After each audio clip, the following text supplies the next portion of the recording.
немесе қыз аласың ба? Бауырым ойнайсың ба? Ойнайын. Қанша теңгең бар? 2000. Ал, әкел, қызыңды тапсаң бауырым. 4000 аласың. Қайсысы ал? Мынау. Ай, қанат деген таппай қалды. Ойнайсың ба бауырым? Ойнайым. 50 берсең 100. Бауырым, темекің бар ма? Жоқ, шекпейм. Мен сенен шегесің ба, шекпейсің ба деп сұраған жоқпын. Мен саған шекпейм дедім ғой, болды ғой.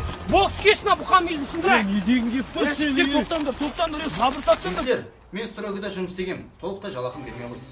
Мұңайма, шешеміз. Солай емес пе бокс? Әрине бауырым, шешеміз. Мұңайма, кім айтты саған? Қойшы, біләз, Сократ осылай айтып жүргені 10 жыл болды ғой. Осы Иван, сен қалайша қазақ тілін жаттап алдың? Мен ең бірінші дос деген сөзді айтқан кезде миыма сақ ете қалды да шықпай қойды. Бір жылда 365 күн болса, бір күнде бір сөзден жаттап болмасқа деп ойладым. Бокс айран ішесің ба? Шер.